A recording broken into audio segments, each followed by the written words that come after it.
દર્શક મિત્રો, નવજીવન ન્યૂઝમાં આપનું સ્વાગત છે। ડેડિયાપાડાના ધારાસભ્ય ચૈતર વસાવાને કોર્ટે 7 વર્ષની સજા સંભળાવી છે ને એ દ્રશ્ય સામે આવ્યા હતા। ધારાસભ્ય ચૈતર વસાવા તેમના પત્ની સહિત 9 આરોપીઓને દોષિત ઠેરવવામાં આવ્યા છે। ત્યારે એક કરુણ દ્રશ્ય જેનાથી ગુજરાત હચમચી ગયું। એક માતાની સાથે તેના 18 દિવસનું બાળક ને આ બાળકને જેલ જવું પડ્યું। આના કારણે તમામ લોકો આ ઘટનાને વખોડી રહ્યા છે। ત્યારે આ મામલાને લઈને આમ આદમી પાર્ટીના યુવા નેતા બ્રિજરાજ સોલંકીની પ્રતિક્રિયા સામે આવી છે।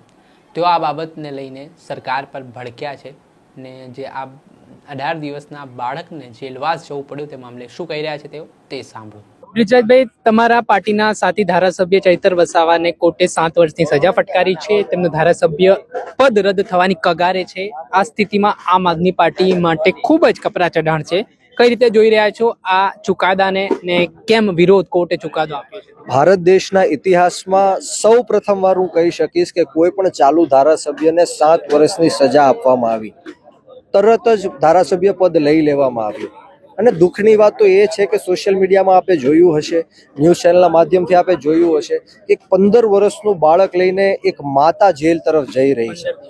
15 દિવસનું એક બાળક લઈને માતા જેલ તરફ જઈ રહી છે। ગર્ભવતી મહિલા જેલમાં મોકલવામાં આવી છે। તો આ ભારતીય જનતા પાર્ટીને કોઈ પણ દયા નામની વસ્તુ નથી।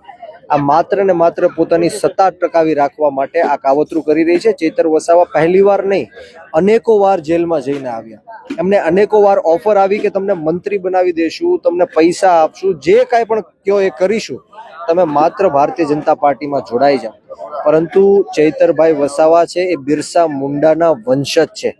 એ અંગ્રેજો સામે નથી ઝૂક્યા, તો અંગ્રેજોની સીધી લીટીના આજે ભાજપના નેતાઓ છે એમની સામે ક્યારેય ઝૂકવાના નથી। એ શરણાગતિ સ્વીકારવાના નથી।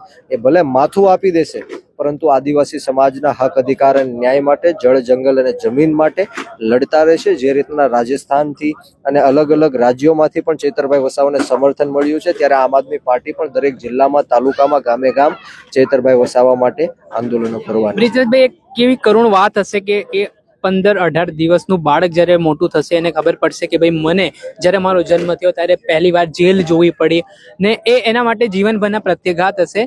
તો આ બાબતને કઈ રીતે જોઈ રહ્યા છો? કેમ કે બાળક સાથે જેલમાં જવું એ પણ ખૂબ કરુણતા અને ખૂબ જ દારૂણ સ્થિતિ। આ ગુજરાતની મહિલાઓનું અપમાન છે।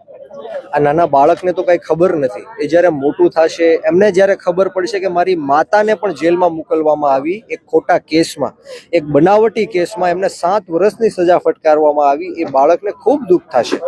અને ત્યારે એ વિચારશે કે આ કઈ રીતની ભારતીય જનતા પાર્ટીની સરકાર ચાલી રહી હતી કે એક બાજુ હાર્દિક પટેલ જેમની ઉપર દેશદ્રોહનો ગુનો હતો, એ ભારતીય જનતા પાર્ટીમાં જઈને તરત જ એક ગુનો પાછો લેવામાં, રાજદ્રોહનો ગુનો હતો, એમની ઉપરનો કેસ છે પાછો ખેંચવામાં આવે છે। અને બીજી બાજુ ચૈતર વસાવાને 9 જેવા કેસમાં 7 વર્ષની સજા ફટકારવામાં આવે છે। ગુજરાતની જનતાને બધી જ વસ્તુની ખબર છે અને જાગૃત છે ગુજરાતની જનતા। આવનારા દિવસોમાં એનો જડબાતોડ જવાબ દેશે। જે આપણે સાંભળ્યા હતા આમ આદમી પાર્ટીના યુવા પ્રદેશ અધ્યક્ષ બ્રિજરાજ સોલંકી, તેઓ કહી રહ્યા છે આ ખૂબ જ કરુણ ઘટના છે ગુજરાતના ઇતિહાસમાં, દેશના ઇતિહાસમાં કે એક માતાને આરોપી બનાવવામાં આવ્યા, દોષિત ઠેરવવામાં આવ્યા, ત્યારબાદ હવે તેનું બાળક જેણે આ દુનિયામાં જન્મ લીધો છે ને બાળકને પણ માતા સાથે જેલમાં જવું પડે ને જો ખરેખર ભવિષ્યમાં એ વાત તેને ખબર પડશે તો એક ખૂબ માઠા પરિણામ ભોગવશે। દર્શક મિત્ર, આવા જ વિડીયો જોવા માટે તમારી નવજીવન ન્યૂઝ જોતા રહો, લાઈક કરો, શેર કરો।